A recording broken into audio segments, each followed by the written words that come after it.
Let's get this EIP up.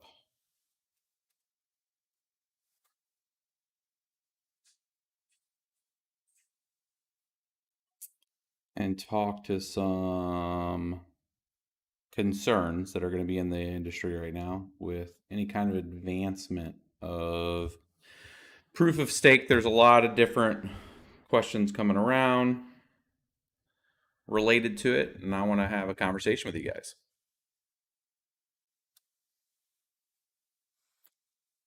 What's going on, folks?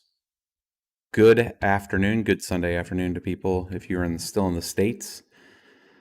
It is late night in Europe right now, so our European brothers are sleeping.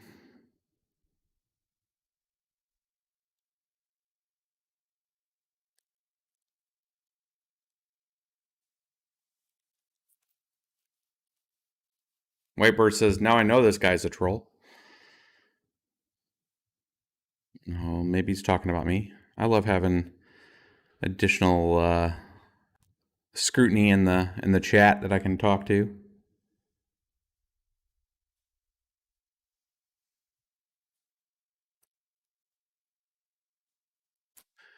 All right, we're going to get a few folks in here, and then we'll have a discussion. Essentially, what's going on with the EIP that I had submitted in preparation for Friday, what's effectively going to be discussed during that time.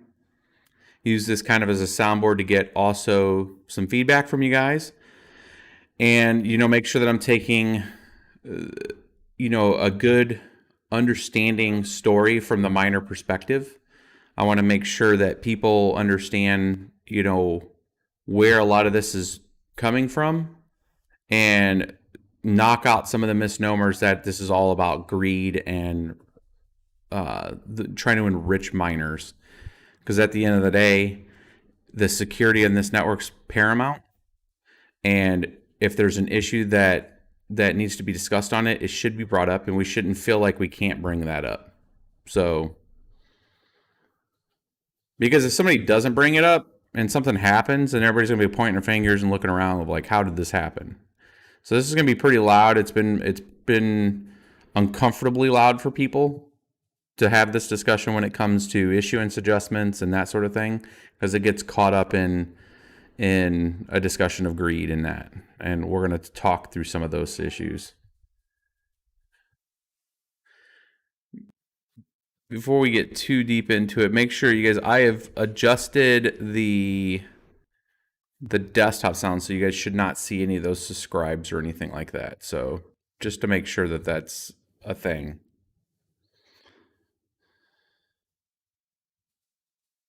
We can have that discussion.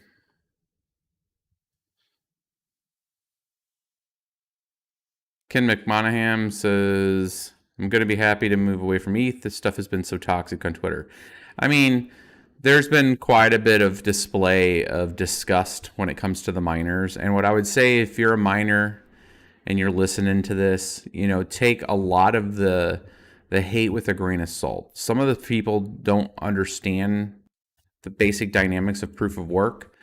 And this is something that you're not going to convince somebody. If somebody's wholeheartedly against proof of work, they don't like the energy burn, they don't like anything to do with proof of work. You're not going to convince somebody that has that mindset any different. And I'm not going to also say that they have an issue, that their mindset's, an issue. The delivery, it's all in the delivery. Like, you cannot like proof of work and still be respectful. And the problem is a lot of folks, unfortunately, are taking this very toxic approach at discussing, their distaste of proof of work. And, that's just, all I'll say is that just shows, somebody you're dealing with. And I'm trying not to get down to that level. Like, I'm not ashamed of proof of work. It is what it is, right? It is a proof of work. There's energy spent. There's an entire science behind how that works, what Satoshi came up with from a participation standpoint. And I am still, to this day, not convinced that proof of stake is the way to go with that. Now, that doesn't mean I won't participate in proof of stake wholesale, or try to get a better understanding on how governance works with that. But by design, I'm not 100% convinced on that. I still have not seen a better solution than proof of work. Proof of work is not a perfect solution, but proof of work has real work that has to go into it, not just to maintain that. There's also an entire substrate of work when it comes to configuration management, pooling, the fact that people have to keep each other in check. If something does get to 51%, which is ironic, like there's a natural order that happens when you have a proper group or somebody that is being an honest miner. If those actually got to 51%, people usually readjust, right? They'll move to different pools, and they'll keep a natural order to the risk of proof of work of having 51%.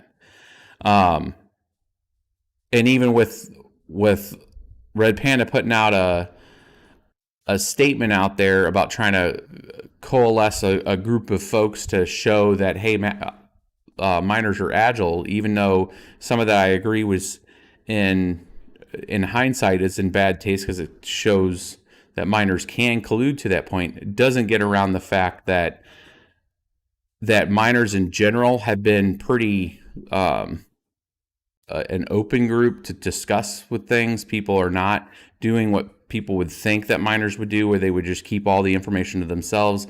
They're the basic activity of trying to get more people in actually reduces a miner's yield. But the behavior and proof of work by and large has been not just in the Bitcoin side, it's also been in all the GPU side and CPU side, is a collaboration of work. People understand that a better ecosystem is to have more people in it. And I don't know, I think there's just a lot of negative connotations. So if you're a proof of work person, there are other chains, there's other groups of folks that understand the security model there, believe in it. And from the very beginning, Ethereum has had their eyes off of proof of work. So it's cultivated an ideology from a user base, from developers that want to get away from proof of work. So I don't discount the fact that most of the folks that are on there want us to move away and get out of it.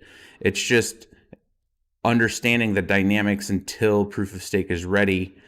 Like, you're still, putting at risk your network if you're going to cause an issue with the security provider.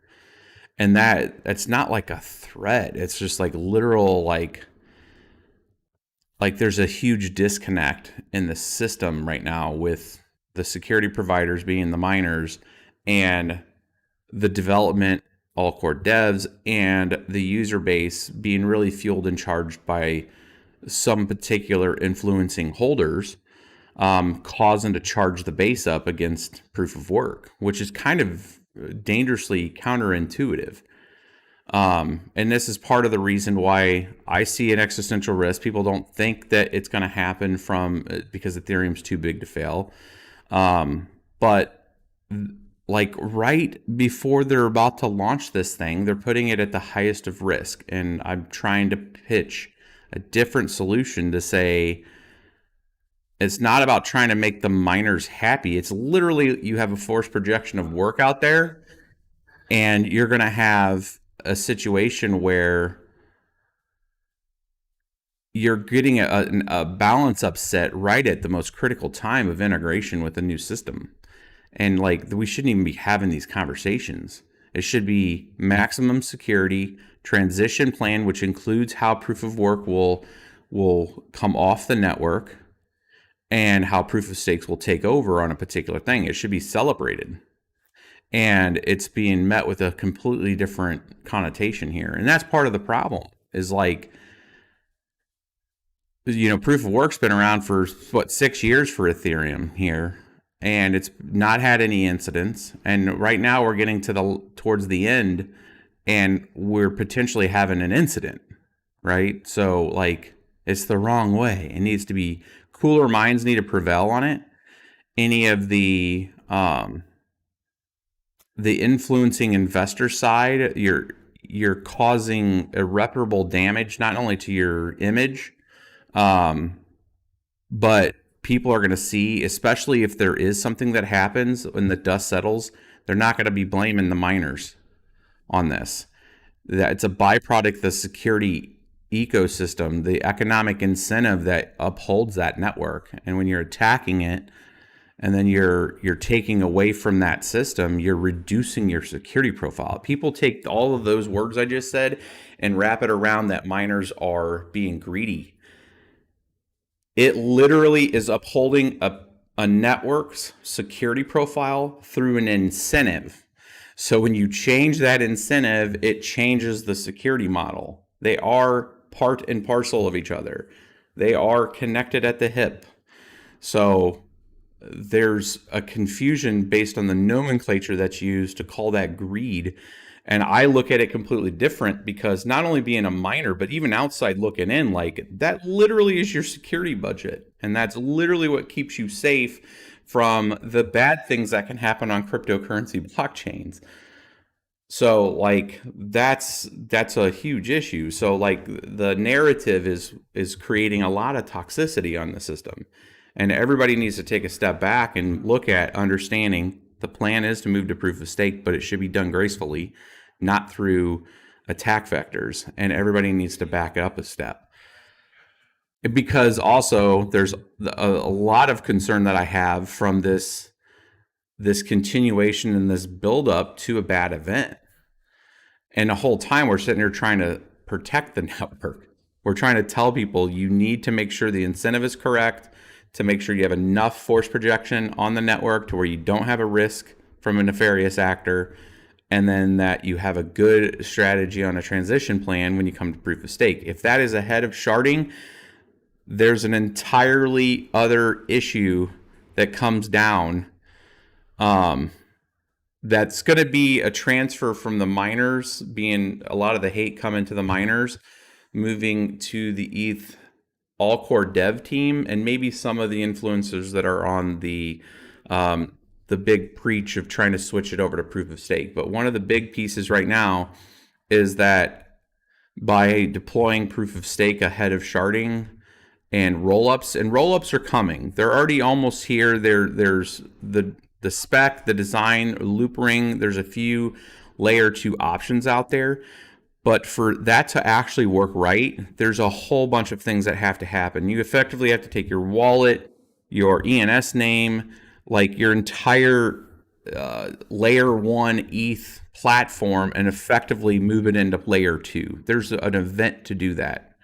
ENS has to support it. There has to be, which is the Ethereum name service. There's architecture, smart contracts, things that have to be converted. It takes time for that to happen. And I'm looking forward to it. I'm looking forward to being able to interact on Ethereum. There is a world of change that can come to something like Ethereum with the right kind of throughput. And I'm excited for that. But if the focus and the critical path is getting pivoted because of influencers on the other side trying to push the proof of stake narrative through any means necessary, including demeaning the security blanket right now that they have with proof of work, is a dangerous precedence on it, because you're taking the narrative and you're twisting it and you're causing a change to the critical path, which was get ETH scalable, get it have the ability to take on a lot of transactions, and then transition the proof of stake. So now the folks that are, when Beacon lights up and you can start now everything being done through proof of stake, you're also taking advantage of this layer 2 architecture. So all the new folks coming online are now immediately setting up in a layer 2 wallet setup, MetaMask. It's all set on layer 2, and all your transactions and your DeFi and your NFT architecture is now on a much more rapid, more modern, not layer 1 environment. But instead, the narrative is pushing to where the consensus needs to go first, because there's an issue with proof of proof of work that's being pushed. And now all that's going to transfer over to the ETH user to show that, hey, we're on proof of stake, but oh, your fees are still going to be high. So sorry about that. And again, mining will be out of the scope by then, right? So then the mining is not going to take the heat for any of that anymore. All of that misunderstanding, all of that PR that's being done on Ethereum 2.0, people are going to see, okay, we're at Ethereum 2.0 with proof of stake. Oh, but why is everything still expensive? And then all of that heat's going to go back on the all-core devs. And a lot of finger pointing is going to happen, and they're going to say they were forced into it. And there was an existential risk with the proof of work mining. The whole time, the existential threat was because the right steps weren't taken to ensure they had a strong baseline against attack on proof of work. And it's just being twisted. Like, it should be a good transition between proof of work to proof of stake. We've all known this. And that needs to be identified, a better, cleaner path. And even if it does come ahead and they want to take the hits on not scaling it before they ship the effective proof of stake / ETH 2.0, and now, because once we've transitioned over to the proof of stake nodes, ETH 1 network effectively now is just setting on nodes. There are no more miners after that, right? So you've effectively graduated the entire ETH ecosystem to 2.0 when that happens. So there is no more ETH 1.0. The ETH 1.0 is just the nodes that hold the state history and have the pointers going back to them. So that's how there's this ideology that it's easy to switch over to proof of stake, is because the node infrastructure still stays online. It's still used as pointers back on the beacon chain. So if somebody's trying to look for some kind of state history, it's just going back to ETH 1 nodes, not miners having to handle the transaction processing. So effectively, the messaging would be, you're on ETH 2.0, or ETH 2.0 is here with high fees. And we won't have any of that infrastructure done for however long. I think it's a huge detrimental narrative play on Ethereum, and I think it's short-sighted to jump that ahead of having sharding and roll-ups ready to go, personally. Now, people are going to say that that's motivated because that takes mining out earlier. And that's the reason why I would say on that pitch. I'm looking at it from, if I put my hat on from when I worked for Anheuser-Busch, that was effectively a marketing company that sold beer. If I take my one thing that is the promised land of the next phase of my, blockchain, my cryptocurrency, and I say it's going to have all these great things, this is 2.0, but I inherit the speed and the throughput of the first gen chain into my new 2.0 environment.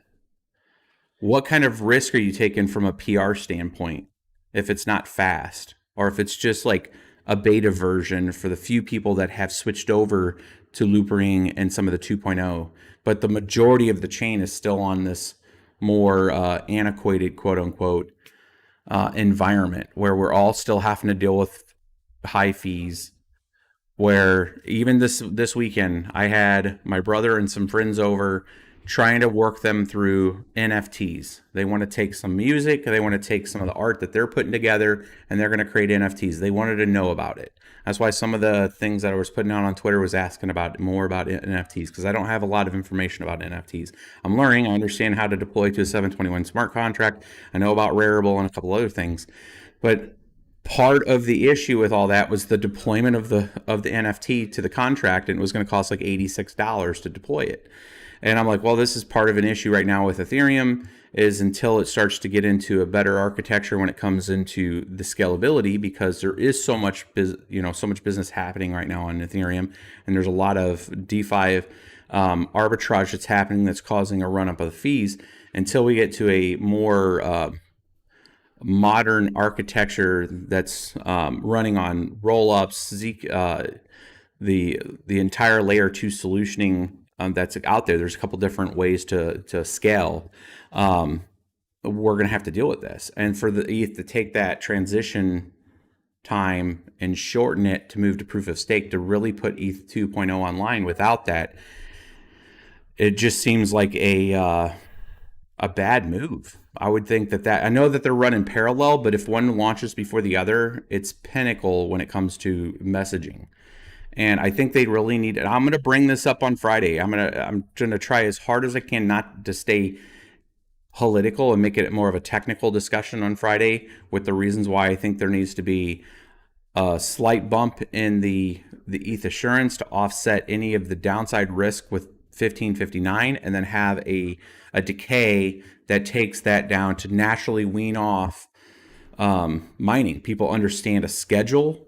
People understand that over time they can look for other chains to mine that are going to stay on proof of work, but it gives a more natural digression of the same way as when we had a pullback from 2017 in through 2019, where it was a kind of a gradual slope where we had 1,500 Ethereum price, went down to 800, it stayed at 600 for a long time, went down to 500, went down to 300, went all the way down to $86 last year, and then it kind of wrapped back up, and that's why we have almost a 2 times X hash rate now. Is because it's provided a lot more folks to be able to participate.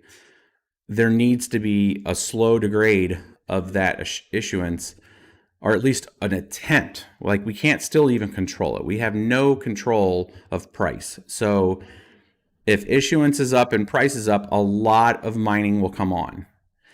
That's why I think that the EIP, first off, should be partially optional, meaning when it executes, when it kicks off. And it should be the variables should be in there to where if we come into July in 1559 and the price is like $3,000 or $4,000, there's no need for it. There's no need for it because even with a drop in the fee side, the price will be so high it will more than accommodate the amount of mining that's there.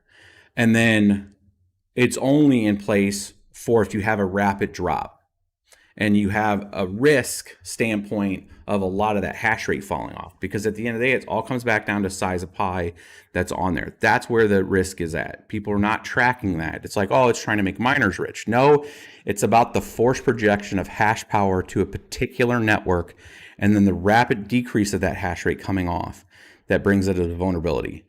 ETH should not have to, in their mind, react to a price decrease because they haven't had to before, and they shouldn't have it as long as it's a slow decrease. If it's a rapid decrease and a lot of hash power comes off, that's where the attack vectors come from, and they have to dial it with the measurements that they have, which is the issuance that offset it. It's part of the unfortunate effects of proof of work. And they're like, well, Bitcoin's had halvings. Other coins have had halvings to where they have not got affected by it. But monstrously, those prices have went up. And this is part of it. They're saying it from one side of the risk side of, we cut issuance, it should drive up price. Well, ETH tried to do that twice off cycle, and it actually did not work that way. The prices actually went down, and that was part of my concern with it. I'm like, well, ETH doesn't necessarily work in the same way as a scarcity coin that has a guaranteed supply limit. ETH doesn't have a supply limit. So the basic principles of that are already broke from the moment go. Also, the difference between Bitcoin, Litecoin, and these other scarcity coins, they didn't have a pre-mine. So they didn't start off with 70 million coins. They started off with a few people mining, and then that supply was naturally ordered into the system as participation came in. So there's a to model this scarcity clause. It literally has a different set of starting circumstances. It literally has a different set of supply limitations. So it's not the same. And ETH has proven that it doesn't react to price that same way. ETH's price reacts to its utility. So as more people were using it, and that's just not saying it as words, it's like literally how ETH's price goes up. ETH's price goes up because of the utility of it, where Bitcoin's price comes up to the scarcity of it, because it genuinely is scarce, and it genuinely has a deflationary schedule that is known. this is why trying to mix those two do not mix well when you're trying to use the same analogies. I'm looking at total force projection, and that's what matters on Ethereum. If there's 520 terahash of potential now, which is millions of graphics cards, and then we have a rapid drawdown for whatever reason, if it's a price, if it's an artificial thing that's pushing volume down or yield down, those are both risk that I'm looking at of like, hey, I'm mining this network. I have a lot of interest in this network. I have things stored and saved from a liquidity pool side, pairings there. There's risk that I have that if this network gets attacked, I'm going to lose not just the mined ETH that we've kept in the continuation of mining ETH. I also have like liquidity positions and other, I might be doing some NFTs. Like there's a whole list of things that all of us have risk on. So I'm looking at like what upholds that. As a miner, I understand what upholds that. So if I see risk, that's what I'm bringing up. It's not about being any particular greedy into one thing. ETH is not the entirety of our operation. However, it's a big part of it, and I want to make sure that it succeeds. It's going to be misconstrued. It's going to be continually be misconstrued. So the best way I can do is have these conversations with you guys. I've talked for about 20 minutes. We've had quite a people coming in, and I'm going to make sure that we can get some of you guys to start talking about it. This is it's a hot topic. I want to have some discussions with you guys. So Brian comes in with legendary, man. Greetings from Brisbane, Australia. I always know that you're a great leader from your mining community. Thanks, my dude. I've always believed in participation, which is a counter. Like if I was a greedy person, I would not spend hours with you guys trying to help and trying to also solicit from you guys better settings for all of us to use on mining. The sheer act of being like a YouTube person on explaining something like mining does not directly enrich my mining experience. It causes more people to mine. So like by definition, the activity that miners that try to build a community are naturally not immediately greedy with that. I would rather have more people being able to participate than anything, because I think that makes the strongest network. It makes it the safest network, because to force project against it is significantly harder if it's highly diverse, it's highly spread out across the world. It allows a lot more protection for a network. I've always said this. I've said this since 2013. It is the pinnacle of being able to communicate with people and get people into this. It's amazing that we can plug into anything and be able to extract value out of it. The amount of people that I've had interaction with throughout all these years have rewarded me with just hearing their stories of, down in Venezuela 5 years ago, mining, and then just seeing a devaluation of a currency there. And then they're like, hey, I still have all my mining proceeds. I believed in it. And that stayed true and went up where my native currency went down. It's liberating for some people.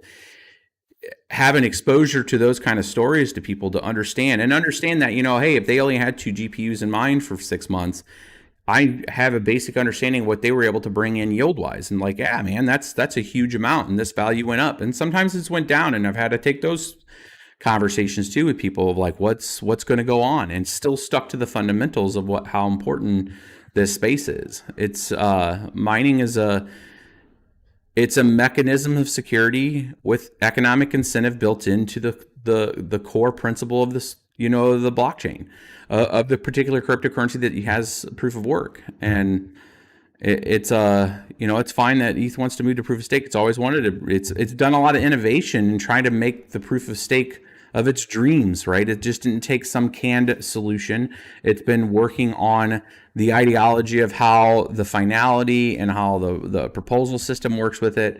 It's innovated, and that's fine, but it needs to be a good transition and not a high risk transition. Linus Tech. Yeah, so I did see Linus have a discussion today with one of his videos on doing nice hash. It was a pretty bold move by nice hash to buy some Linus time. Um, and it looks like their servers got hit pretty hard today. I don't know how much effect that'll have. I mean, Linus has a lot of reach. The thumbs up to thumb down ratio on Linus's video is pretty different. So we'll see how that goes. I mean, I think he's at like 20% thumbs down on that video. So, I mean, it's kind of like marketing to the wrong group, because a lot of the people that watch that content necessarily would never mine. They're GPU people trying to get GPUs right now. So it was pretty interesting move. Andre says he agrees with my point of view. There's a lot of people that don't, and I'm trying to have that conversation cordially with them. Hopefully, Friday offers more of that cordial. And I'm not trying to. I know I will not be able to convince a majority of the ETH holders out there. It's like it's counter. It's a to them any kind of issuance increase is a potential decrease on their hodl value because we're creating additional supply. And then it's not even just that, it's even more loaded than that because now, because there's been contention, there's this connotation that it's like we are causing this stink and then they're trying to appease us with this proposal. And that's kind of a no-win. When the mindset is already set to that, like there's no reconvincing somebody that no matter what, even for their security, it's a safe bet. Like it's a polarization. It's the pure definition of politics in that will. The risk is the rational thing to do is just keep it technical, which I'm going to do, and just state, here are your triggers and here's what you need to look at. And how you take that information and how you react to it is everything. So if I can go out there and present the best case for what to look for, not some predetermined. I know a few different folks have put out articles about here's why we don't think there's any risk and all that. And that's great from a theory standpoint. But what I'm really looking at as a miner and understanding the way that other networks have been attacked, the existential risk is absolutely real. And when you adding the amount of contention that there is, it exacerbates it. And then you got, Linus dropping, 13 million subscribers on his channel. The video's already got over 300 and some odd thousand views, probably 400,000 by now. Now you have this other potential going to the brokerage, Nice Hash, which, again, I'm not trying to bash Nice Hash. It's just their services get used for these attacks. So now you have a propping up of potentially new users on Nice Hash. You have an acceleration of more new hash rate that's going to be coming online that could technically get cut offline when they feel the sting that'll happen with 1559 if it's too strong. And there's some risk there. And now you're going to also get a lot of people familiar that aren't necessarily probably familiar with mining because it's a different audience that watches Linus Tech Tips that are going to be watching the Nice Hash numbers. And you have a real attack vector for somebody that posts 1559. If the cut is deep enough, they go out there and place a large enough buy order that people that now are familiar with Nice Hash see that, hey, it's profitability's back up. Let's go, my dudes. And now you have this whole other new group that could go out there that are new participants, just like any of us, but may not have taken the time because they had the click loot option, versus understanding on how the mining ecosystem works. And now they're just throwing hash power onto Nice Hash. So this is a risk. This is part of the risk. And mind you, like people are like, why are you raising all this right now? Why is this a big issue right now? Why is there's always been risk with proof of work. The difference is why we're looking at 1559 is doing a cut. It's cutting the fees. It's doing a base burn. It's changing the way the game works. At the same time, there's an acceleration now. Well, the moment people started aligning around not doing a 1559, the dev team started looking at how quick can we move proof of stake up. There's some confusion to think that Red Panda Mining's post and then my subsequent video on it has caused a trigger to move proof of stake back further. But if you look at the dev channels, you look at the R&D, the second that EIP 1559 came back into fruition back in December and they started talking about it, the risk was out there that people would not align because so much was based on the fees. And there was genuine concern back in December about this, about what are we going to do if the miners don't want to do this? And there was discussions then that said, and this was December, that we need to get a spec together to get proof of stake moving. So the fact that the transition was recently posted a few days ago about how to try to move a little faster, that wasn't a knee-jerk reaction from Red Panda and my post. I want to make sure that's perfectly understood. Like, and if it was, I'm honored from a standpoint that we would have that much effect on a $200 billion network. But I would be scared as hell that if they didn't start really pushing that up until our videos, then you're telling me ETH's integration design to move the critical path happened in a week?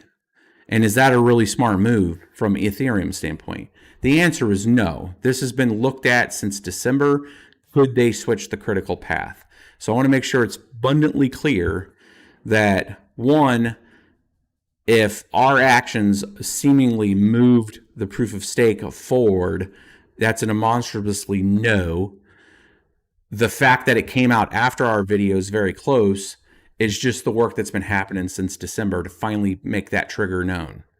So, because I would ask everybody to question that we put out something and then magically we've been waiting for proof of stake for 4 years and we pissed off some devs, so they moved it forward. It's not, unfortunately, it doesn't work that way. You're just not going to magically come up with the solution of how you're going to transition the network from being pissed off from miners. If that was the case, that shit would have happened years ago when we were trying to push forward for an algorithm change, right? Because there was a lot of stress that came with Prague proof of work. There was a lot of animosity that came with Prague proof of work. So it isn't about something in Red Panda. I know you're in the channel there, and you've probably been freaking out and losing sleep over thinking that, oh my God, did my tweet cause ETH to move up its schedule? I would say no. I would say that what happened is they've been working on it since December to really look, can they change the critical path? And then that came out right after the tweets. It came out saying, hey, here's what we would do, and here's the start of trying to move that critical path. I said pretty much earlier in this, before, half of the folks that are viewers right now, you guys will have to go back to it, but why I think that's a bad idea. That getting that ahead of sharding, I think, is a tactical mistake for Ethereum. And as a holder, as a potential staker, it frustrates me that they would move forward with that ahead of fixing the fee side of the network. It's just, they should align an agreement with the mining architecture to make sure that it stays safe, get rollups and layer 2 fixed, get it moving, and then transition it over to 2.0 and have a clean chain move. Ahead of that is just like elementary almost. Like we're all smart, hardworking adults, and we're treating this like it's an internet troll fest, and it's ridiculous. Like, and I'm going to say something a little less probably argumentative on Friday to make sure that it's heard there. And mind you, this is the ETH dev, ETH1 folks, the layer 1 protocol, the core ETH right now. This isn't the ETH2 folks. That's a different set of folks that are working on that. So that's really not the full audience there, but they do talk to them. So to have that as a reference point, I think is still critical as part of this.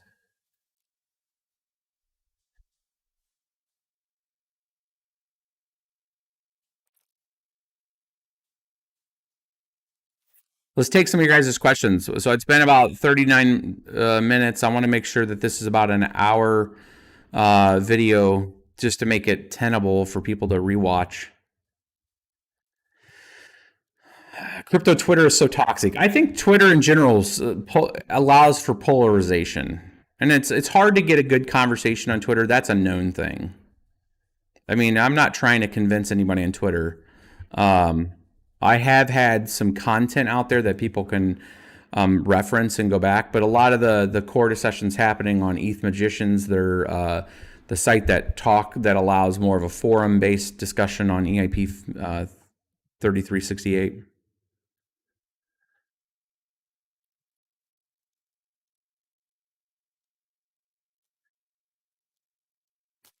Miners don't do anything but manage GPUs, but why do miners act like they run the place? Miners are just people that run hardware for a particular network. It's not about running a place. It's about that it's what proof of work provides from a security architecture. Is we literally exchange cap cost and ops cost for a particular network for the incentive. That's all we do. And the collection of miners mine to pools, and pools handle the creation of blocks. We're a participant with a group, but it's an important participant.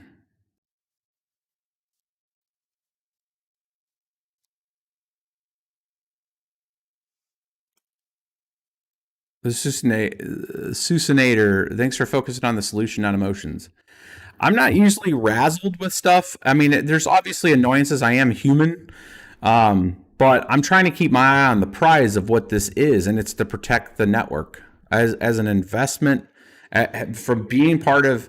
You don't build a channel. You don't build an influence, a following of people that always regularly interact with me to sit there and cause a highly emotional response to people that are negative on the other side of it. Like, it is not about that. It's not about me. It's not about any one particular person. It's literally about the whole point of people coming together and to support a blockchain.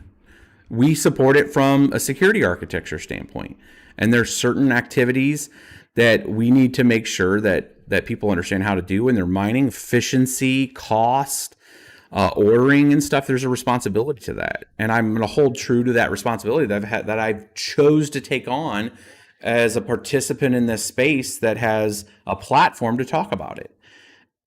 And I'm definitely fallible. I can make mistakes, and people have no problem calling those out, and that's perfectly fine. That's part of critical feedback.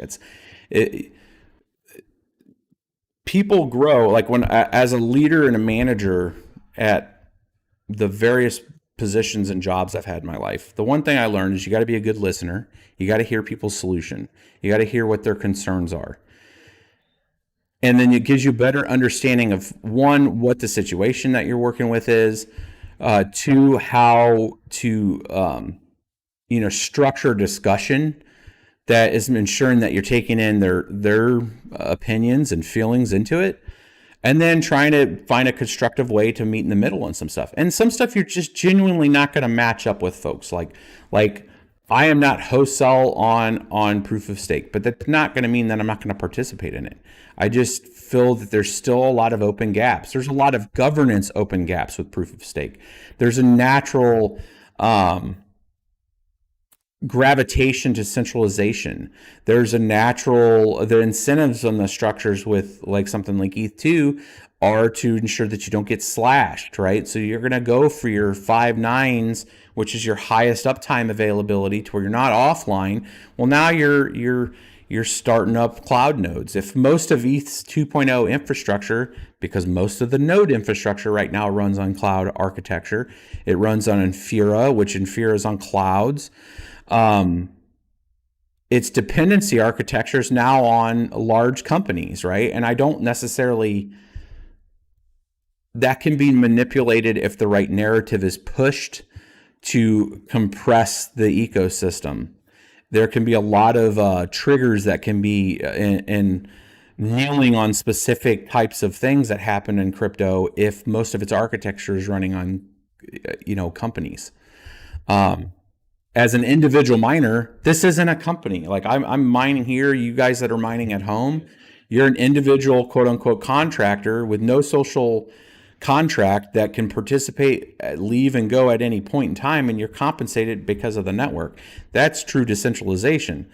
And so proof of stake kind of moves you into more of a centralization. Now, it's not totally like you're going to have some advantages because you're giving up a little decentralization for a little speed, and that might help the ecosystem a little. But I mean, again, you're not going to convince some people that are anti proof of work. It's just what it is. But that's fine. We all have differences of the way things are, and that's okay.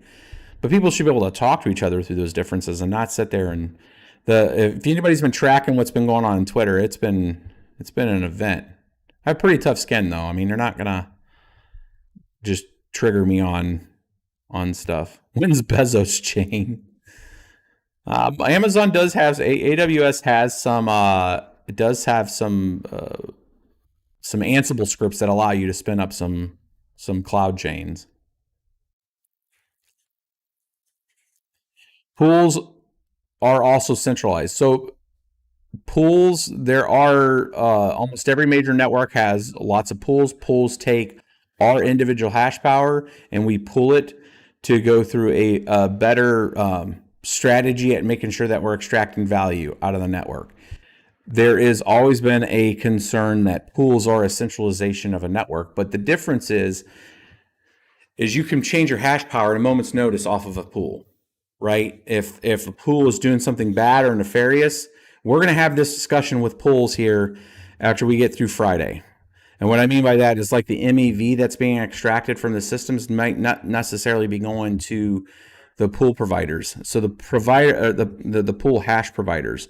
So pools that actually extend that value down to their users are going to be highlighted of who's doing that and who's not. And then people have the ability to pivot their hash power to a pool that's participating.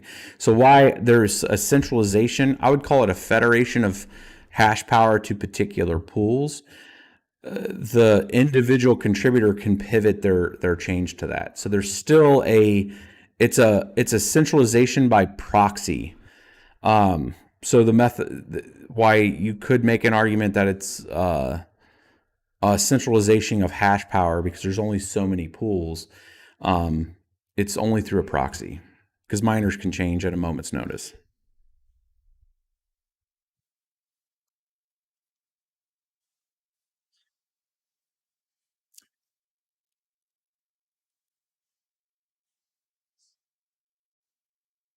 Let's see some questions, guys, and then we'll wrap it up. We got 516 people. And I'm open, like, if I can get somebody, I'm going to ask on Friday's meeting about having some of the ETH community, maybe some of the investment community that's very anti everything proof of work. I am fine with having somebody on a Zoom call and having a debate. It's fine. Let's do it. I've tried to get Vitalik on since 2015. He's got better things to do. He doesn't want to talk to a miner.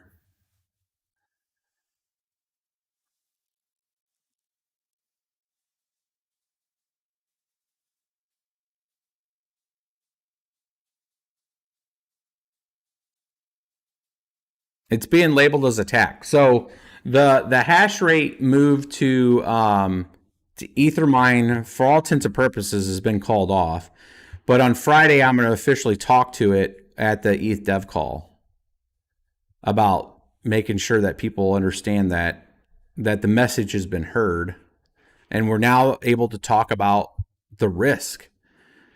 It was the discussion about having hash rate to show awareness moved to Ethermine was in response to getting completely ignored at the ETH cat herders call of like, you guys are going to risk this network because you're trying to pump the price on holders.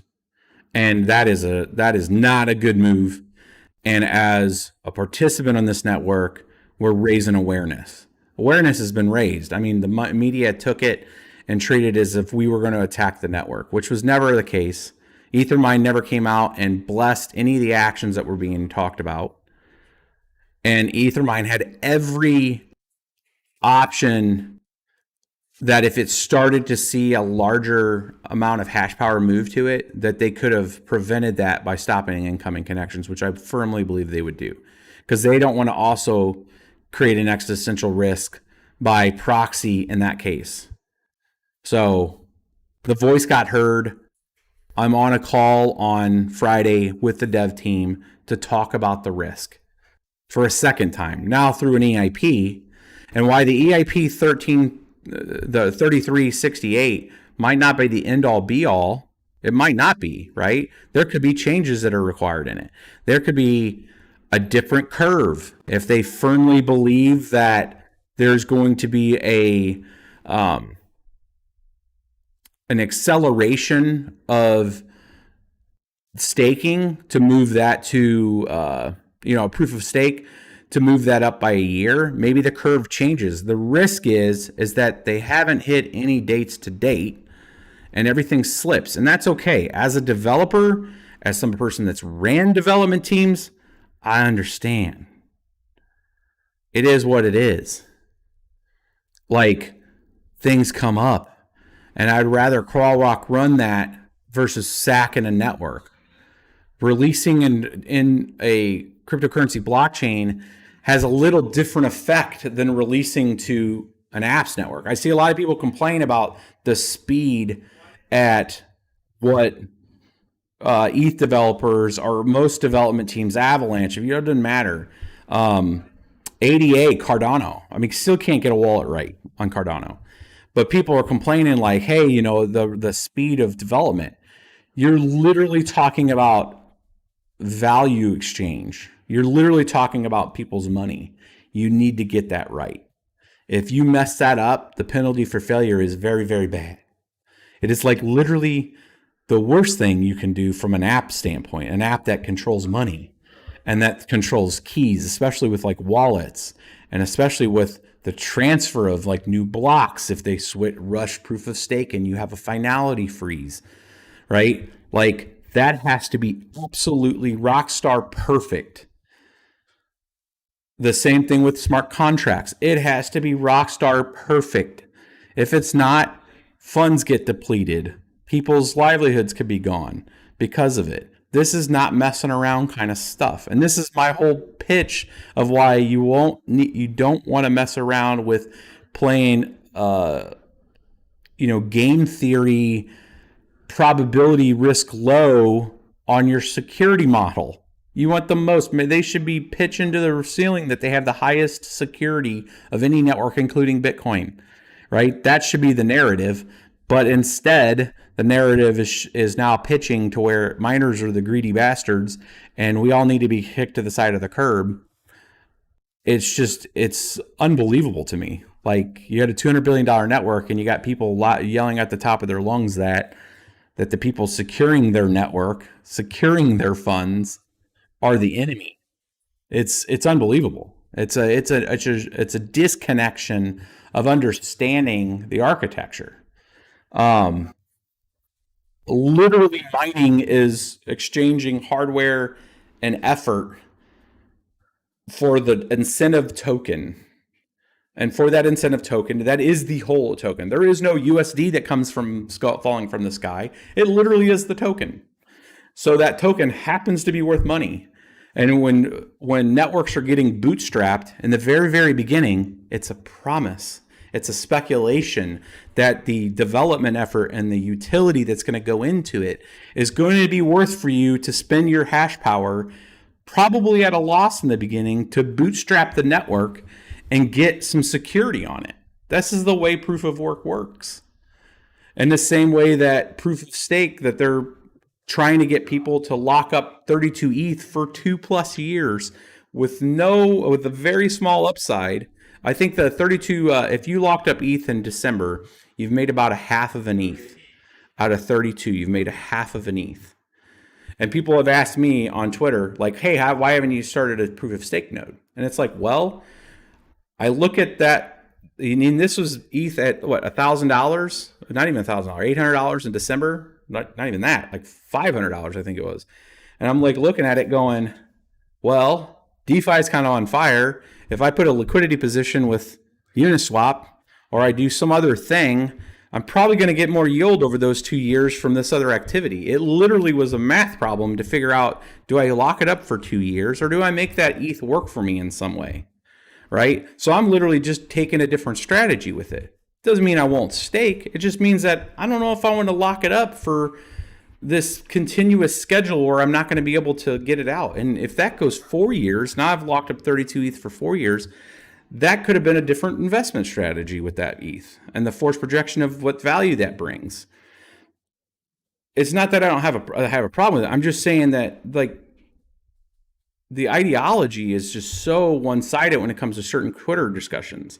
And I'd love to have a conversation with a investor in ETH to see how they deploy capital. And I know that what the answer is going to be from like AFAB and a few others is you just keep putting USD and buying into all the different things, right? And that's an aggressive all buy-in strategy and stuff. But you're taking a lot of soft assets, things that are software or contract solutions, versus a hardware acquisition strategy where you're bringing in hardware that can be redeployed and hold some relative value.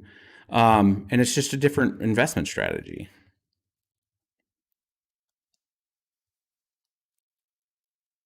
Let's see what some other folks have said here. Let me scroll up here too, because I know some people have been doing some subscribing on follows on Twitch and super chats. Please say the exact things on Friday's call. Says I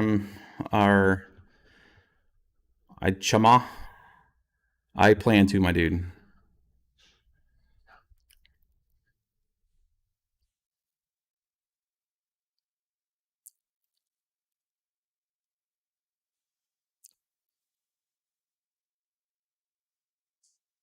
There's a lot of good questions, my dudes. All of these miners are parasites, says Jim. Well, those parasites are protecting all your money, my dudes. They're ensuring that a nefarious attacker doesn't take your money.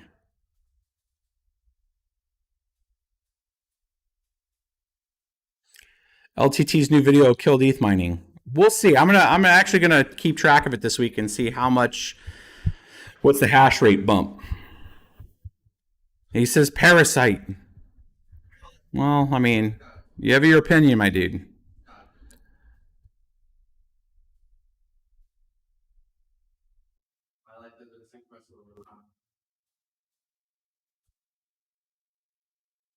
It sounds like you're against proof of stake. I'm against a proof of stake before they create scaling. Yes, I'm not against proof of stake. I have a different ideology of being more around proof of work is more my style. But I would like to see how proof of stake actually functions, a proper proof of stake that's not, from how Ethereum is going to get it to actually function and work. So I'm intrigued, to say the least. And there's a good chance that I'll end up being a staker, but just not right now. And I think that the consensus mechanism moving to ahead of scaling is a bad mistake. I think they're going to put a huge amount of stress on themselves for doing that, because then they're going to be fielding. There's no more miners. They're going to be fielding all the questions of why there's a lot of expensive transactions. It's a bad PR move. It's a bad technical move. It takes away the enchantment. The best way I can explain it is ETH 2.0 is being hoisted up as the next thing. It's getting hoisted up and presented as the next evolution because it brings speed, because it's going to have a quicker finality. You're going to have an option to scale, right? The word scale, it's been touted as that. But if you move your consensus ahead of scaling, all you've done is just transferred the high fees and that entire infrastructure over to the stakers. And now you're going to have to explain to people that you're on ETH 2.0, but everything's still going to be expensive. And I think I think they risk a lot. The issue here has been, in a long time, has been scaling. The issue that we're bringing up is that the size of pie has grown so much because of the amount of value growth that ETH has occurred, plus mixed with those high fees, have being distributed as part of the normal process of transaction plus base, transaction base fee plus the block reward being combined, which is on all blockchains, being distributed to the miners, have created this massive horizontal growth to the network. And that if that rapidly drops, you have an existential risk. So that's that part of it.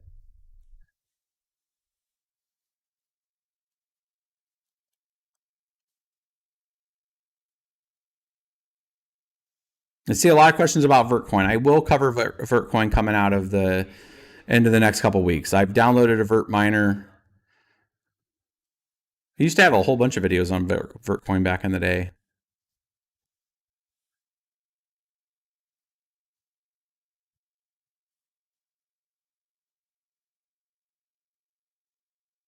I'm reading some of your guys' questions and see if we. And don't worry, if you guys have put out a question out there on either side, I do go back through these videos and I do read through your guys' questions. And if there's something that needs to be talked about that didn't get discussed as part of the chat, I usually put it as a comment below on these videos.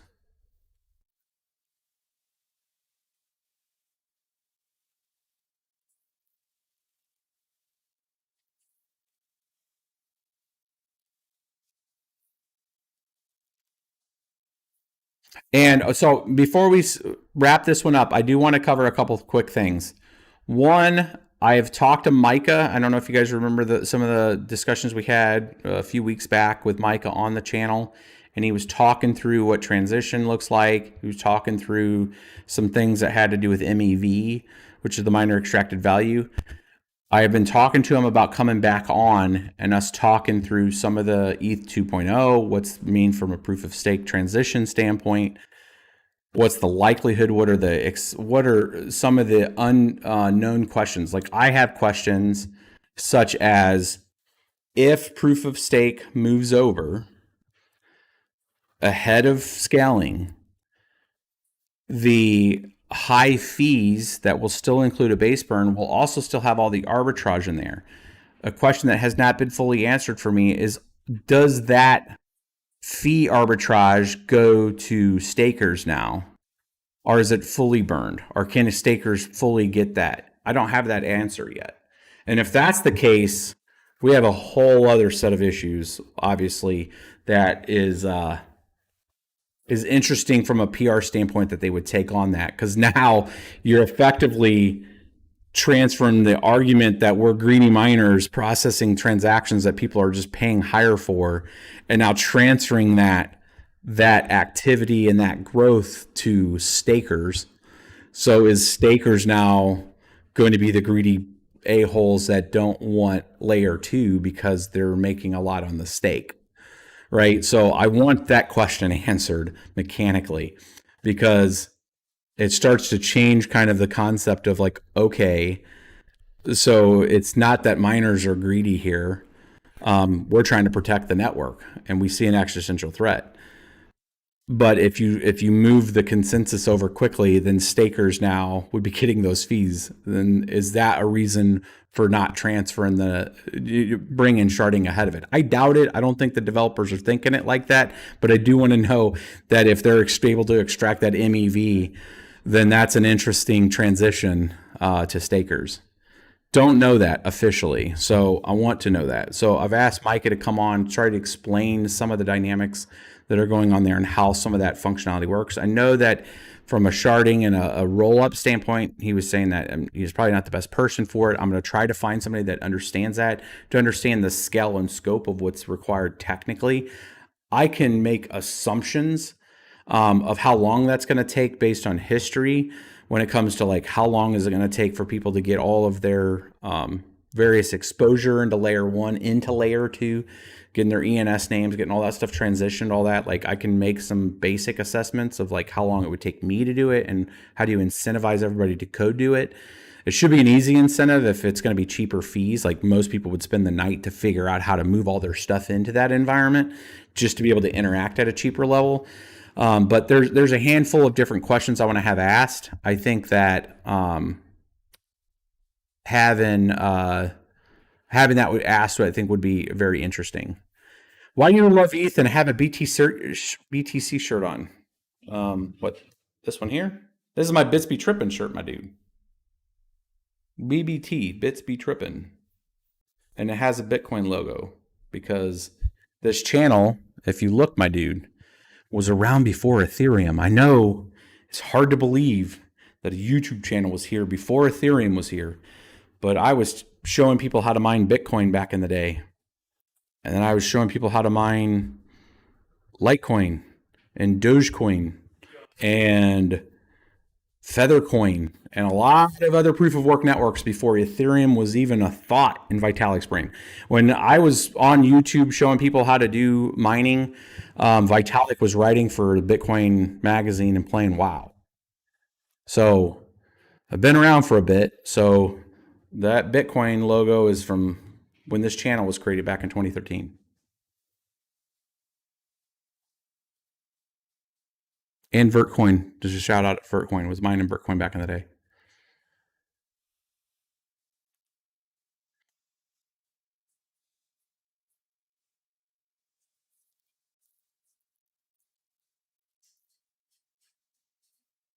Darkcoin, yes, that Darkcoin. So people don't know what Darkcoin was. Darkcoin was before Dash. It became Dash.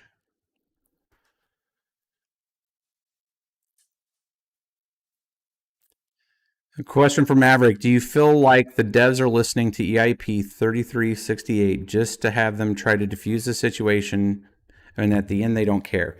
I think part of it is they're looking for a constructive way to communicate with the mining scene. So part of the disconnect that I will put on me to the dev team has been, as part of my interaction, even before the Ethereum cat herder call, is I had an incorrect understanding of what the role of the all-core devs actually were, with making an assumption that they would create an EIP if there was an existential threat, if enough information was brought up to them that there was an existential threat for Ethereum.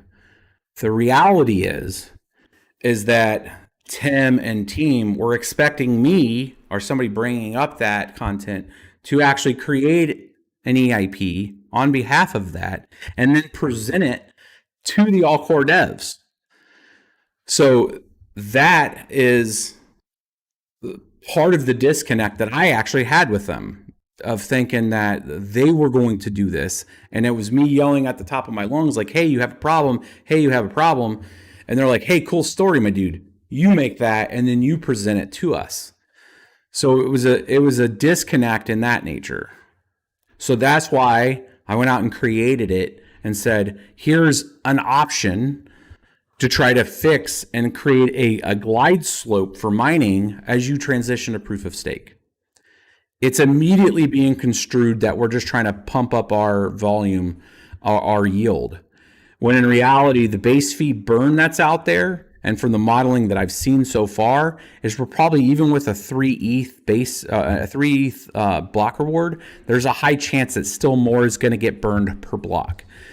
If you look at right now, the base fee plus MEV extraction goes anywhere from 3.5 ETH to 4 ETH to 5 ETH, sometimes 6 to 8 ETH, okay, per block. So in the new 1559 going in as wholesale, a 3 block reward just lifts it a little, but we're going to be burning close to that, if not more. So you'll still have a deflationary opportunity even with a 3 ETH block reward, and with it pivoted to where it's every block, it's actually decreasing. So The way it's written right now in the EIP is it will start with 3 ETH on that first block that it transitions from. After that, it's going to be 2.9999, like 6.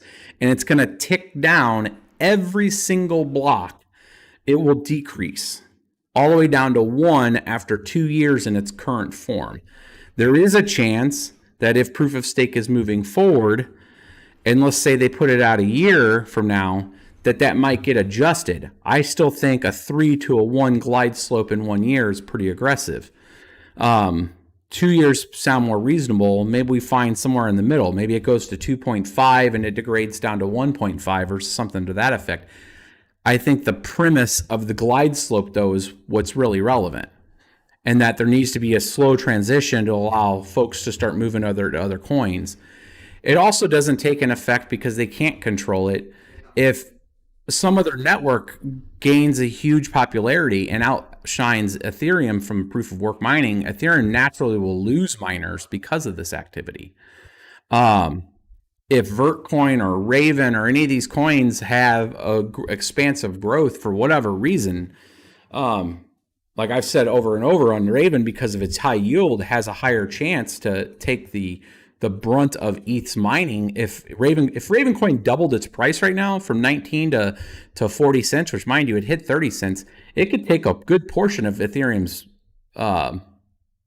absorption.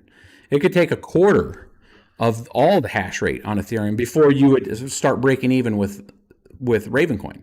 So it doesn't take a huge amount, but it's a pretty substantial amount that it would take from Ethereum when it comes to the scale of it. So it doesn't take any of that effect that there's other coins would be successful in that realm, and then you'd have a competition on the hash power, which is good and natural on most coins. You just, if let's say Raven was able to take a majority of ETH hash power, then ETH would have to react in a different way, not necessarily creating a large block reward. It probably would have to enact a 51% attack mechanism, like MESS, like Ethereum Classic did.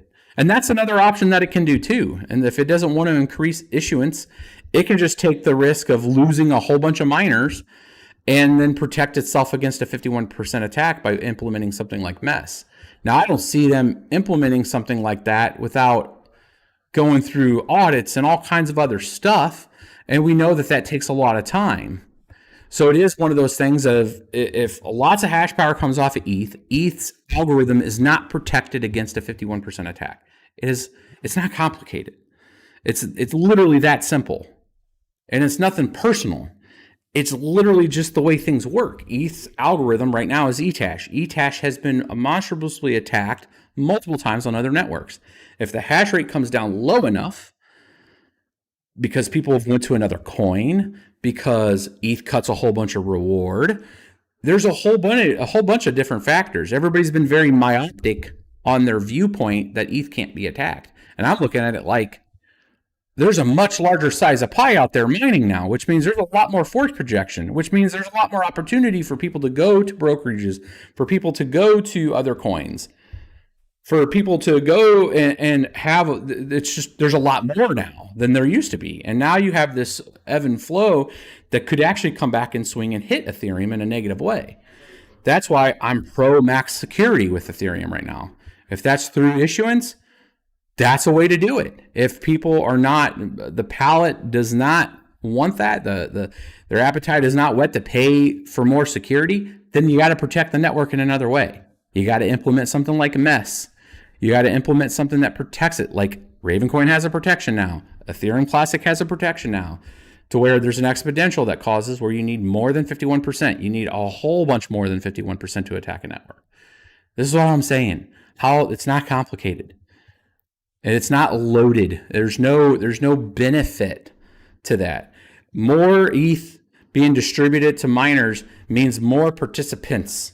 It's not a linear, it's not a vertical growth. People have this misconception to think more yield plus more price means everybody gets rich. It means, yes, there are some people that are already in it, have an opportunity to expand their margin because it's quick and they're already set up. But what that also means is that individual cannot scale fast enough to take advantage of all that, and you got a lot more participants horizontally that can now come onto your network. Linus Tech Tips video today is a perfect prime example of that. 13.1 million subscribers, 500,000 probably plus views right now. Whole new category of folks that don't mine now have the option to come mine, right? Because they may have just been dismissing it, but now you got Linus Tech Tips pimping it out to everybody. And now we have a whole new group of miners. On that kind of mining scale growth, that's horizontal. That means you got miners over here, you got old established miners, you got people that come and go to different coins, and now you have a whole new bucket of group of people. That entire size of pie that grows now is your potential attack vector of potential hash power that could be incentivized to attack a coin that's not protected. That's what it comes down to. And people are just not hearing that. They're just hearing that miners are greedy. And what I'm telling is yelling as loud as I can is like, I've been around since before Ethereum was a baby. And I'm telling you, this is the risk. But you're not listening to me, and that's okay. But like, I don't, as a holder of ETH, as somebody that's been in ETH for a long time, I don't want to see it get attacked like this. I don't want to see it. I don't want to see it. I don't want to see it. What else do we need to do to make sure that it's secure?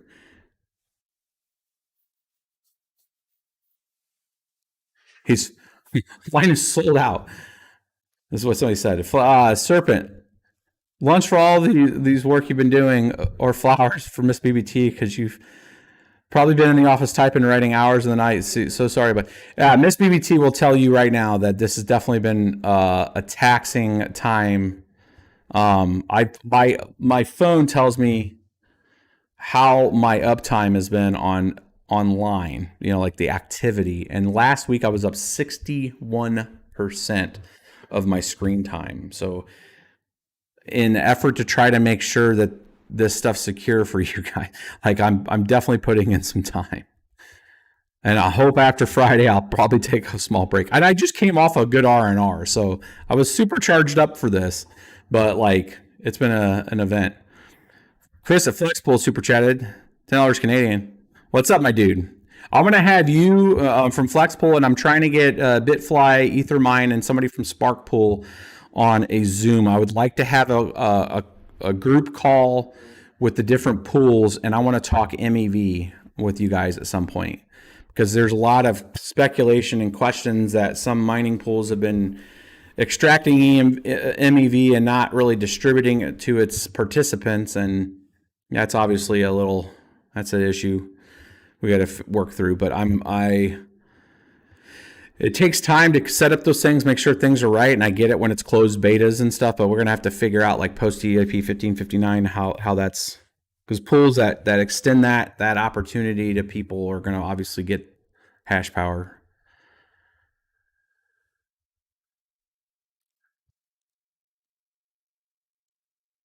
Nothing against you personally, dude, though. No problem, Jim. I know, I get the perspective, my dude. Like, I understand, like, people, what is this little, has this been in here the whole time? This like, stupid little screen. I just noticed this like little, where is it? There. Has it been there the whole time? Oh my God, how annoying. What is this?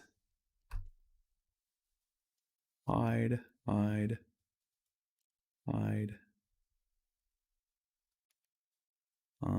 Let's get rid of this other stuff here.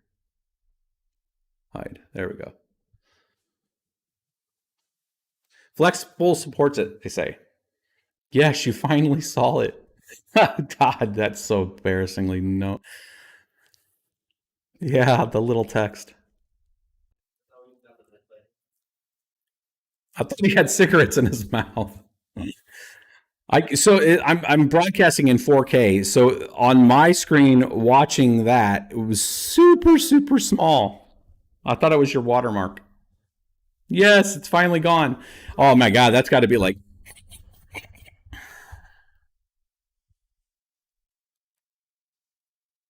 It's been there since the start, and you shrank it. That's funny.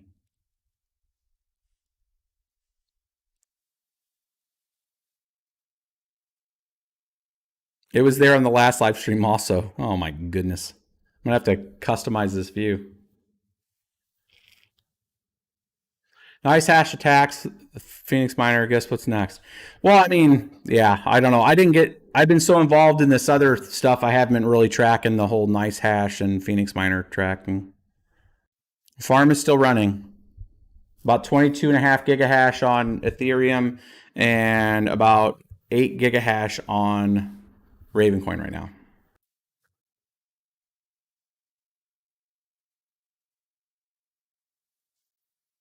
It was there the last 3 streams. All right, my dudes. And right now I've been tracking comments from, I think, just YouTube, and I will try to get to some of your guys' questions on Twitch on the next stream. We're going to get this set up to where I have a second screen for the Twitch. Would you buy more GPUs or wait? I would not. I've been telling people I would not buy GPUs at the current elevated prices right now. It's just, there's a higher risk, and your downside risk is high, especially if Ethereum is going to try to push forward the a risky approach at trying to pull proof of stake to the left here. I would not pay overpriced GPUs for sure. I mean, the flash to bang on that could be, I can see, some people have asked me, what do you estimate the turnaround on that? I think in their best case scenario, it could be as early as October. I think that's their earliest best case based on what I've seen. Just because even if they had a formal proposal, let's think about the proposal process in this. It'd be an EIP that's submitted to layer 1 with a formal spec. There'll be people discussing that. It'll be a lot of debate. There's going to be test nets that are going to have to show that transition. Like, there's a lot to just switching it. It's not as easy as flipping a switch. There's a lot that's going to go ahead of it. So I would say the real attention to that, and Micah, when he comes on to help us better codify this versus me speculating on it, but there's going to be a lot of signal, right now there's a lot of noise because somebody checked in something and it's caused the media and everybody to spin up. But there's going to be a lot of signal that's going to define when that timetable will start. I would say right now there's a notional spec. That notional spec has been worked on since December. It's triggered to move forward to start that discussion, but it hasn't been produced into an EIP. It hasn't been formally submitted that that's the next path. I mean, their current timeline is still on ETH. ETH 2.0 hasn't been updated. I'm like, there's a lot of things that have to get in place to see when that's actually going to occur.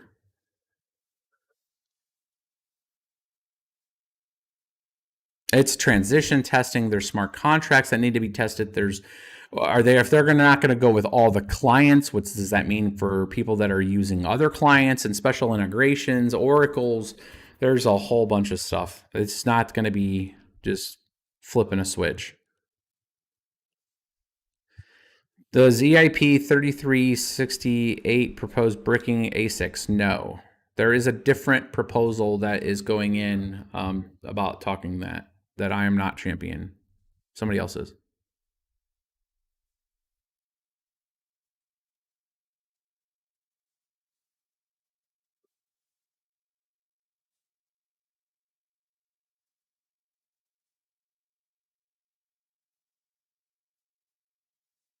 What's preventing a full 51% if miners try to show a force? They will not. So the media took our show of force and bundled that there was going to be a 51% attack. The whole point was to get an awareness that miners could talk to each other and that Ethereum was actually not protected.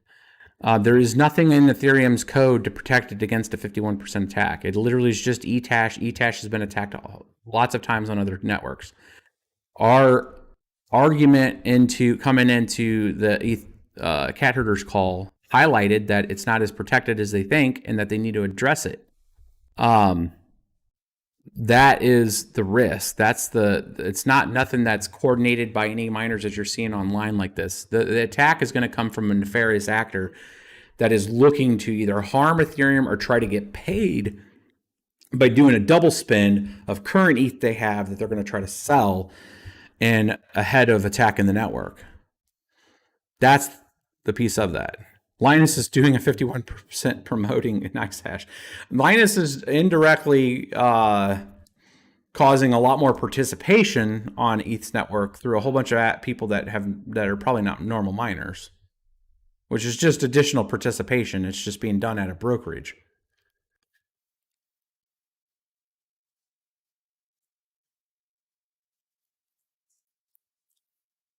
VLV Venture Works. Thank you, sir, for that $10 super chat. If you got a question, ask it real quick. We're going to wrap it up in the next 5 minutes. It'll be right at an hour and a half in this video.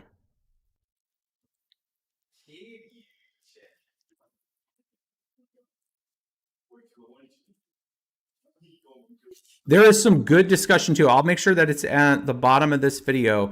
You need to walk over to Ethereum, the Ethereum ETH Magicians chat, and just look through some of the very well written. There's points and counterpoints on both sides, and it's a good.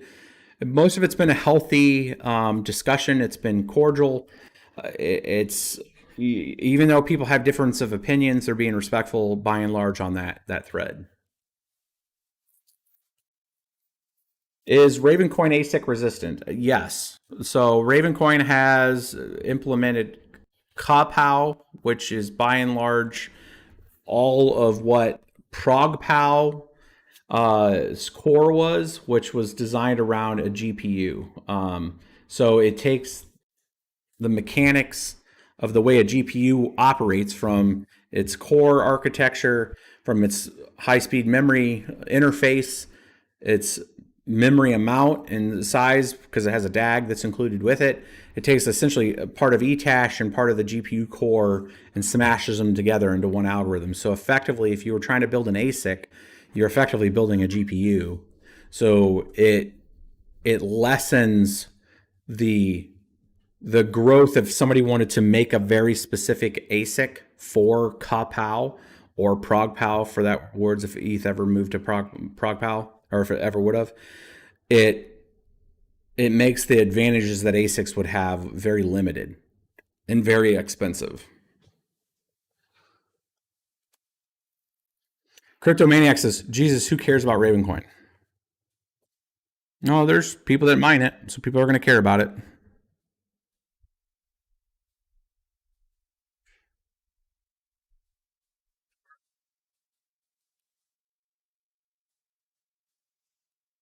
Joe Williams, thanks for everything you do for the community. Joe Williams, my dude.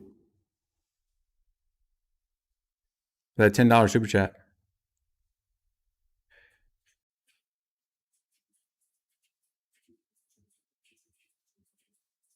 And I want to make sure that people understand that, we understand that 1559 is going through. Like, I'm not trying to stop 1559. It is what it is. It's been accepted.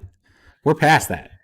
I'm looking at part of the effect that 1559 will have on the network and some of the risk with the kickoff potential of in certain scenarios it's a pretty deep cut. In certain other scenarios, it's a moot point. If ETH price is way up, it's a moot point. Like, mining is still going to be there. There's not going to be a huge hash rate drop. There'll be a drop in some profitability for sure, but it's not going to be that big of a cut, and it's a moot point.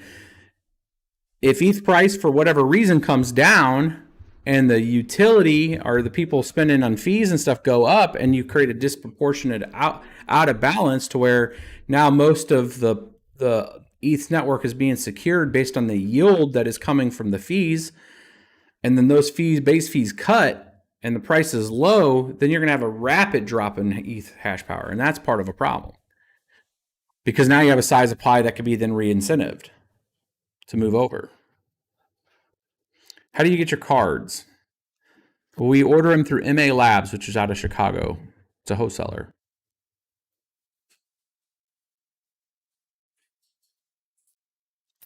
Is 969 back on the table? 969 is an EIP that bricks A6. I believe there's been a lot of discussion. I don't know if it's on the table for for the ETH dev call on Friday. I am not talking to it, but somebody may be coming on to talk to it. I don't know. ETH can get to 3K, no doubt. And I think if ETH hit 3K, it would be like most of these discussions would be a moot point. Because there would still be enough incentive for the miners to mine ETH. There would not be a huge drop. But again, we can't align everything around price. We know that price goes down and that it has went down. I'm looking at more the existential risk of the size of that is mining Ethereum compared to what it used to have on it. Why miners worried about ETH more than devs? I don't think we're worried any more than devs. I mean, they have a different focus. Miners are at the security layer. So what we care about is to make sure that what we're mining is, one, still going to be there. And number two is that when, like, from my perspective, is when I see an existential threat, I'm going to bring it up. And that's what we've done. I don't like the ideology around like, oh, well, that's never going to happen. Bro, like, if we live that way, which some people have lived that way, and they've gotten burned. On smart contracts, I want audits. On liquidity pool stuff, I want to make sure that people have done enough unit and understanding tests that I'm not going to get robbed from some kind of break. On proof of stake, I'm going to want a lot of rigorous testing to make sure finality continues and that the network doesn't freeze up and they have to do some kind of crazy hard fork to get it rebalanced and started. This has happened with several other proof of stake chains. This happened with EOS, where block producers got out of alignment. Some people got equivalent to slashed on there, and it was a big nasty breakup for a little bit on some block producers. If a cloud data center goes down, I brought this up the other day when that cloud data center went down in France. I think it was France, that just burned up. If there were ETH staking nodes in that data center that they were paying for a service and they did not have some other kind of disaster recovery plan to spin their node up somewhere else, and let's say they were down for a certain period of time, if they start getting slashed because they can't bring their nodes back up, like, there's a lot of existential things that I want to have answers on before I start staking, right? Those are questions that need to be answered. As a miner, when we see an existential threat to the network because the size of pie could change, we're gonna talk about it. That's why it's not that miners have any more voice than a dev or anything like that. It's just that we're gonna state when we feel that something's off, and we should do that. And it's good for the network, even though it's being portrayed negatively. OVH in France, there it is. Thanks, Scott. And that was a data center. Evidently they can burn, even though with having Halon systems and everything else, it was pretty crazy. Love to see that after action report on that one. There's just a lot of questions, and that I'm not against it. Like, people think I'm against like proof of stake. I'm literally going to have Micah on here. We're going to align a time this week before the dev call, and we are going to talk nothing but what proof of stake and what some of the changes and the finality and how does smart contracts interact and work with it with layer one and stuff. I'm going to bring that to this channel, which is mainly miners, but people are not just about mining proof of work. I mean, some people are going to look at their proof of stake as maybe an option to do some stuff with their stack. I mean, I'll take a quick poll here. If you guys had a clear and concise walkthrough that answered a whole bunch of your questions with proof of stake, the 658 on here, would you at least listen to that discussion? And two, based on that discussion answering some questions, would you participate in proof of stake? There's a question. Has nothing to do with proof of work mining right now. This is a proof of work mining channel, and I'm talking proof of stake right now. But I'm asking you guys right now, if we have Micah on, was that something that would be interested to you guys to understand the transition, to understand what it means to do that, to get some of the questions asked with when it comes to fees and MEV? Does the stakers get the MEV if they don't do sharding ahead of it? Right? I think that is a good conversation. I think that is an informative conversation of the ecosystem. I'm getting a lot of absolutely's on there. A lot of people want to know. Miners are not your enemy. Miners have never been your enemy. They protect your freaking network, my dudes. Like, and there's some people that are staking. I see somebody saying that they stake ADA. I know people that were staking, master nodes for Dash. I mean, it's not miners by and large are not just proof of work. They're kind of pro crypto, especially GPU miners. So we're going to be in a lot of different things with that. You had me at stake, says ST.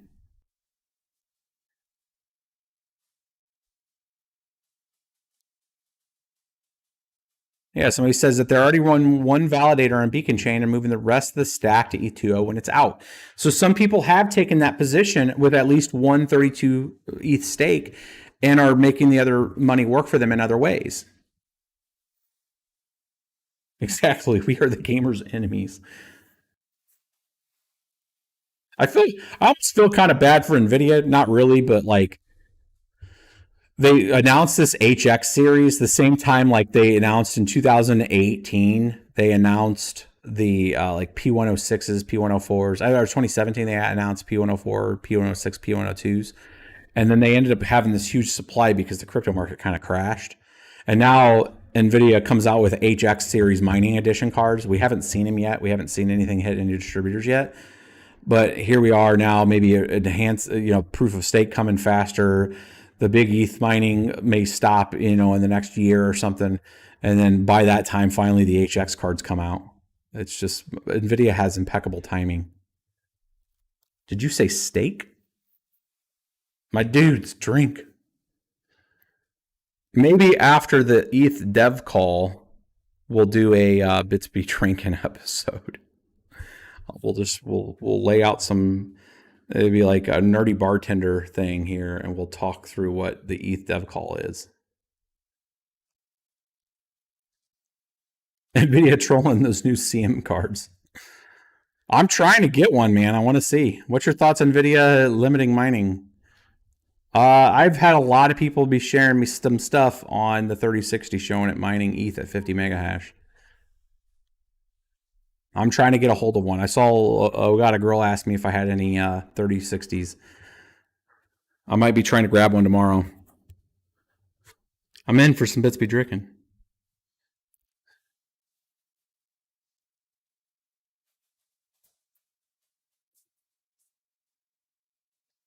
Bits be baked. No, I won't be baked. I will be drinking though.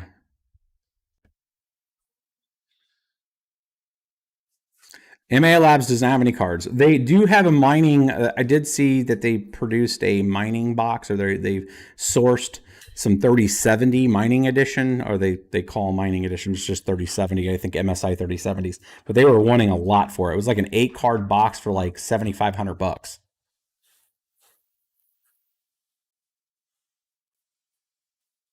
The 3060s are out.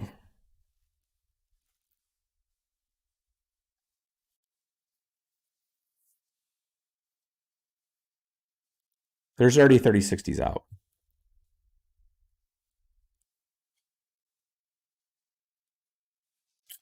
So I would be grabbing them from Micro Center. Micro Center has shipments on Mondays here.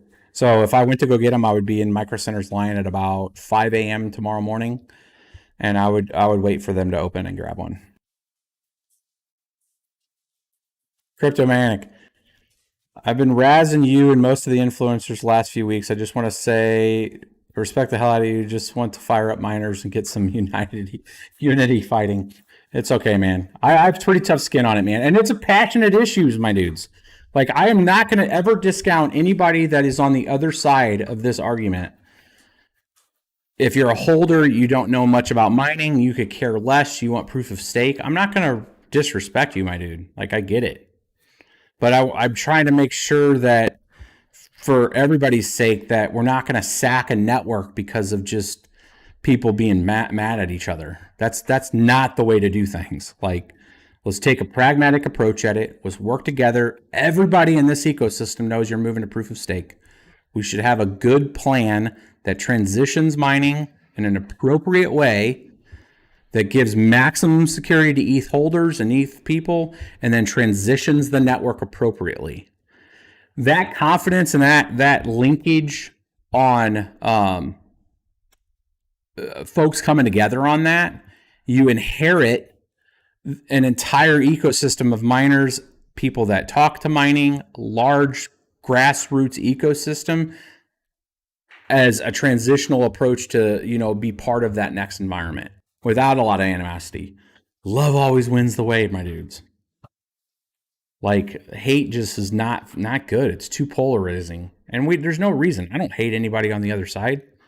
I think some of them are misguided, but we have difference of opinion, but like that doesn't make me hate anybody. And I usually brush off most of the just like greedy miner stuff and all that kind of stuff. It is what it is.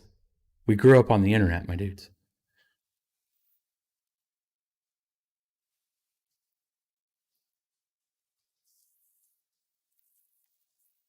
And that's why I've offered off a lot of the other side, the opposing side, that's on this. Let's have a conversation, a discussion. I want to hear, like, I learn new things every time I talk to people, especially that are from a different perspective.